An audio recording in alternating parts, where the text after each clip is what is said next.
Hello friends, welcome to my channel green house. और आज का हमारा पौधा है करी पत्ता का पौधा, मीठा नीम जिसे आप कहते हैं।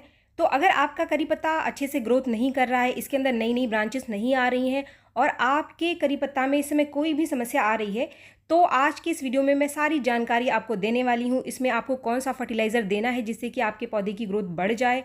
इसके साथ ही अगर आप इसकी रिपोर्टिंग करना चाहते हैं तो रिपोर्टिंग आपको कैसे करनी है, पॉटिंग मिक्स आपको कैसे रखना है, ये सारी जानकारी आज की इस वीडियो में मैं आपको देने वाली हूँ। तो फ्रेंड्स, चलिए वीडियो को हम आगे बढ़ाते हुए सबसे पहले हम बात करते हैं टिप्स नंबर 1 की।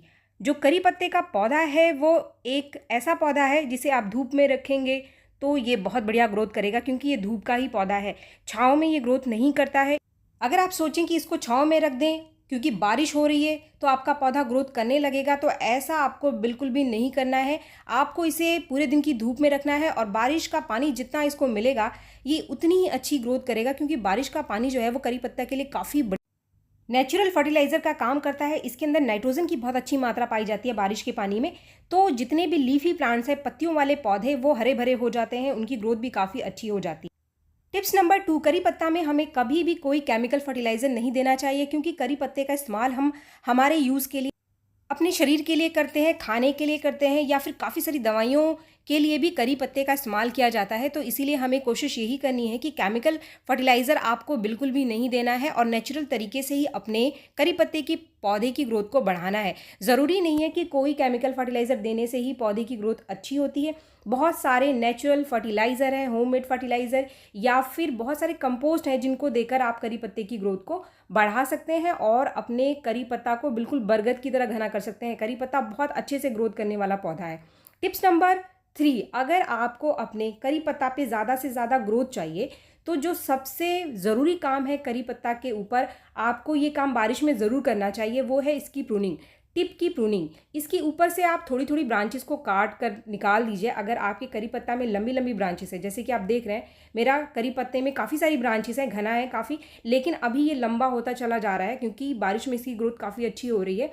तो इसमें ऊपर से जितनी भी लंबी ब्रांचेस है इनको मैं थोड़ा थोड़ा काट करके निकाल दूंगी। तकरीबन 6-7 इंच ऊपर से मैंने सभी लंबी ब्रांचेस के टिप को काट करके निकाल दिया है। अब इसका फ़ायदा हमारे पौधे को ये मिलेगा कि जहाँ जहाँ से मैंने इसको काटा है वहाँ से 2-2, 3-3 नई ब्रांचेस आपको बारिश में मिल जाएंगी। तो अगर आपके पौधे की ग्रोथ नहीं बढ़ रही है, सिर्फ एक लंबी ब्रांच है, तो आप बारिश में इसकी प्रूनिंग ज़रूर करें। आप देख सकते हैं कि कुछ दिन पहले मैंने यहाँ से प्रूनिंग करी थी तो यहाँ से काफ़ी सारी नई ब्रांचेस निकल कर आई है और पौधा पहले से ज़्यादा घना हो गया है। जैसे कि ये छोटा पौधा आप देख रहे हैं, इसमें सिर्फ एक ब्रांच है, काफ़ी हेल्दी ब्रांच है, लेकिन इसकी भी मैं ऊपर से प्रूनिंग कर दूंगी। ऊपर से 6-7 इंच मैं इसको काट करके निकालने वाली हूँ ताकि इसमें ज़्यादा और नई ब्रांचेस आई। अगर ये काम मैं इसमें नहीं करूँगी तो सिर्फ ये जो एक मेन ब्रांच है यही लंबी होती चली जाएगी। तो अगर आपको पौधे को घना बनाना है तो उसको ऊपर से प्रून करना, थोड़ा थोड़ा काटना बहुत ज़रूरी है। और बारिश का टाइम इस काम के लिए सबसे बढ़िया टाइम है, तो आप अपने करी पत्ता के ऊपर ये काम ज़रूर कर लें। अब बात करते हैं हम टिप्स नंबर 4 की। इस समय करी पत्ता की पत्तियां अगर आपको कुछ पीली पड़ती हुई दिखाई दे रही हैं तो ये समस्या बहुत ज़्यादा पानी रुकने की वजह से हो सकता है, क्योंकि बारिश में पौधे के पॉट में पानी रुकता है, तो इसकी वजह से भी आपको अपने पौधे की जो पत्तियां हैं वो पीली पड़ती हुई दिखाई दे सकती हैं। ये जो समस्या है ये मौसम बदलने के साथ अपने आप ठीक हो जाएगा। जो दूसरा कारण है वो है इसकी रूट बॉन्डिंग, जहाँ पर आपको काम करने की ज़रूरत यहाँ पर पड़ सकती है। रूट बॉन्डिंग यानी कि जड़ों की ग्रोथ बहुत ज़्यादा हो गई है, जड़ें बाहर निकल कर आने लग गई है और आप अपने पौधे में न्यूट्रिशन तो दे रहे हैं, खाद दे रहे हैं, लेकिन फिर भी पौधा अच्छे से ग्रोथ नहीं कर रहा है और पत्तियां इसकी पीली पड़ती जा रही है। तो रूट बॉन्डिंग में रूट बहुत ज़्यादा फैल जाती है गमले में, पौधा प्रॉपर तरीके से न्यूट्रिशन को एब्जॉर्व नहीं कर पाता है, जिसकी वजह से ये समस्या बनी रहती है। तो यहाँ पर टाइम है कि पौधे को आप रिपोर्ट कर दीजिए, किसी बड़े गमले में लगा दीजिए। इसकी रिपोर्टिंग आपको कैसे करनी है, पॉटिंग मिक्स क्या रखना है, ये आगे लास्ट में इस वीडियो में मैं आपको दिखाऊंगी। लेकिन इससे पहले टिप्स नंबर 5 की बात हम कर लेते हैं, जो है करी पत्ते का फर्टिलाइज़र। जैसा कि मैंने आपको पहले ही बोला था कि करी पत्ता में कभी भी आप कोई केमिकल फर्टिलाइज़र ना डालें, लेकिन इसके साथ बहुत सारे होममेड फर्टिलाइज़र हैं जिनको डालकर आप अपने करी पत्ते की ग्रोथ को बढ़ा सकते हैं। करी पत्ता के पौधे की ग्रोथ के लिए जो सबसे ज़रूरी न्यूट्रिशन होता है वो होता है नाइट्रोजन। पौधे को जितनी अच्छी मात्रा में नाइट्रोजन मिलेगा, करी पत्ता उतनी ही मात्रा में ग्रोथ करेगा, इसकी पत्तियां आपको हरी भरी दिखाई देंगी।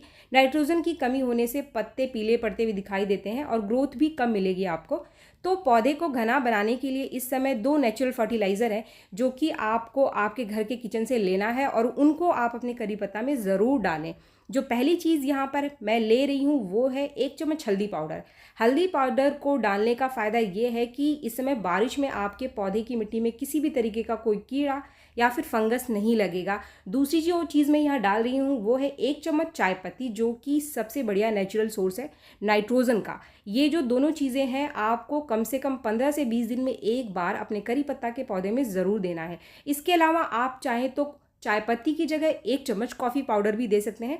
कॉफ़ी पाउडर में भी नाइट्रोजन की मात्रा बहुत अच्छी पाई जाती है।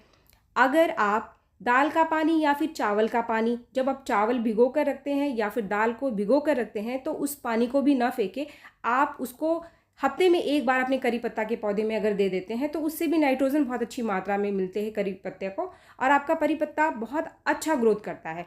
इसके साथ आप 1 चम्मच दही को 1 गिलास पानी में घोल कर भी अगर 10 दिन में एक बार अपने करी पत्ता को देते हैं तो वो भी आपके करी पत्ता के लिए बहुत ही बढ़िया होममेड फर्टिलाइज़र है। इसके साथ अगर आपके घर में जो हरे छिलके निकलते हैं सब्जियों के, उनको आप पानी में भिगोकर छोड़ दीजिए। पानी में भिगोकर 1 दिन छोड़ने के बाद जो लिक्विड फर्टिलाइज़र निकलता है उसको छान कर आप उस पानी को अपने करी पत्ता के पौधे में अगर दे देते हैं तो उससे भी करी पत्ता को बहुत अच्छी मात्रा में न्यूट्रिशन मिलता है, नाइट्रोजन की बहुत अच्छी मात्रा मिलती है, करी पत्ता बहुत अच्छा ग्रोथ करता है। इसके साथ ही सबसे बढ़िया सॉल्यूशन है कंपोस्ट का। आपके पास कोई भी कंपोस्ट है, वर्मी कंपोस्ट, गोबर की खाद या फिर किचन वेस्ट से बना कंपोस्ट, पत्तों की कंपोस्ट, जो भी कंपोस्ट आपने अगर कोई कंपोस्ट घर पे बनाया है तो उसको भी आप 15 दिन में कम से कम महीने में एक बार अपने करी पत्ता को ज़रूर दे दीजिए। एक बार अगर आप दे देंगे तो काफ़ी है। अब टाइम है हमारे जो दूसरा हमारा पौधा है इसकी रूट बॉन्डिंग हो रही है तो इसको हम बाहर निकाल लेते हैं और इसकी रिपोर्टिंग करने का टाइम है। तो ये है टिप्स नंबर 6 जो कि आपको करना है अगर आपके पौधे की मिट्टी में रूट बॉन्डिंग हो रही है। इसमें आपको एक चीज़ का ध्यान रखना है कि आपको रूट को ज़्यादा डैमेज नहीं करना है, जड़ों को ज़्यादा ना तो काटना है ना ही उसको नुकसान पहुंचाना है। बस सिर्फ जो एक्स्ट्रा मिट्टी है इसके अंदर आप उसको हटा लीजिए और फिर से पौधे को दूसरे गमले में लगा लीजिए। कोशिश करें कि जब आप नया पॉट लेते हैं तो वो साइज़ में पहले गमले से थोड़ा बड़ा हो, क्योंकि अभी रूट को फैलने के लिए ज़्यादा जगह चाहिए। जैसे कि मेरा पहला गमला था वो 10 इंच का था, अभी जो गमला मैंने लिया है वो 12 इंच से बड़ा है।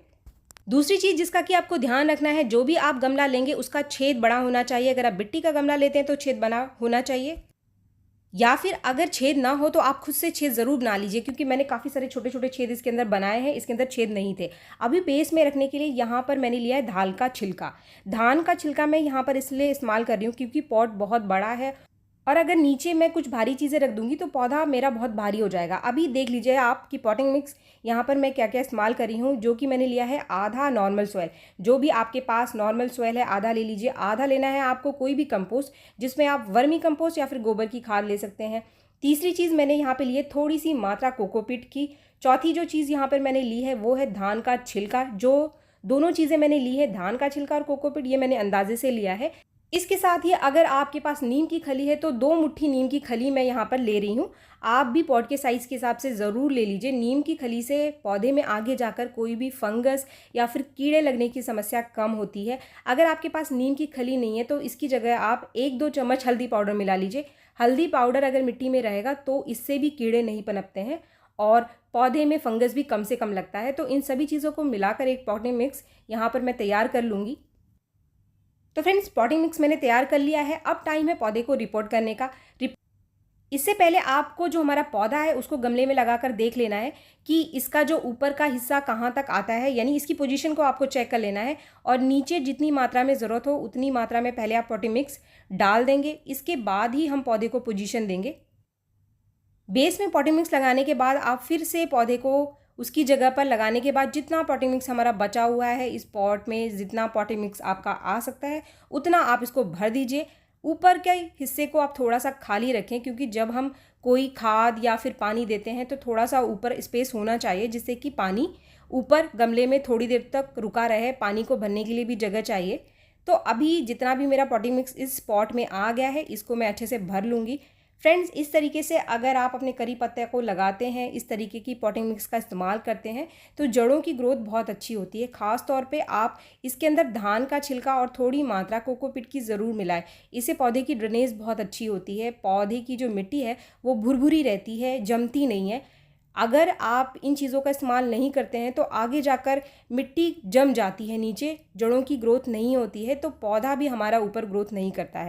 किसी भी पौधे को लगाते समय पॉटिंग मिक्स बहुत बड़ा रोल प्ले करता है। पॉटिंग मिक्स जितना अच्छा होगा आपका पौधा उतनी ही अच्छी ग्रोथ करेगा। अभी पानी से आप इसको अच्छे से भर दीजिए। पानी आपको उतना डालना है जितना कि जो नीचे के छेद हैं वहाँ से पानी बाहर निकलने लगे। अभी आपको पौधे को 1 या 2 दिन के लिए ऐसी जगह पे रखना है जहाँ पर बहुत तेज़ धूप ना आती हो, क्योंकि हमने इसकी रूट बॉल पे थोड़ा काम किया है। 2-3 दिन रुककर जब लगे कि पौधा बिल्कुल ठीक ठाक है, इसकी पत्तियां आपको बिल्कुल ठीक ठाक हेल्दी दिखाई दें जैसी पहले थी, तो फिर से आप इसको धूप वाली जगह पर रख दीजिए। फ्रेंड्स, अब टाइम है 6 नंबर 7 का, जो है आखिरी टिप्स। कभी कभी बारिश में बहुत ज़्यादा मॉइस्चर होने की वजह से इसके ऊपर कीड़े लगने की समस्या भी देखने के लिए मिलती है। तो यहाँ आप 1/4 चम्मच बेकिंग सोडा को 1 लीटर पानी में घोलकर अपने करी पत्ता में शाम के टाइम अच्छे से स्प्रे कर दीजिए। आप नीम के पत्तों का लिक्विड तैयार करके, हरे पत्तों को पीस कर उसका भी इंसेक्टिसाइड तैयार करके इसके ऊपर स्प्रे कर सकते हैं। इसके साथ ही अगर आपको कुछ भी समझ में ना आ रहा हो तो आप हल्दी के पानी का स्प्रे भी कर सकते हैं। उससे इसके ऊपर लगने वाले कीड़े और फंगस से छुटकारा मिल जाता है। तो फ्रेंड्स, वीडियो पसंद आया अगर आपको तो एक लाइक ज़रूर करें, और मेरे चैनल को आपने अब तक सब्सक्राइब नहीं किया है तो मेरे चैनल को सब्सक्राइब भी ज़रूर कर लें। मिलते हैं मेरे नेक्स्ट वीडियो में, तब तक के लिए थैंक यू।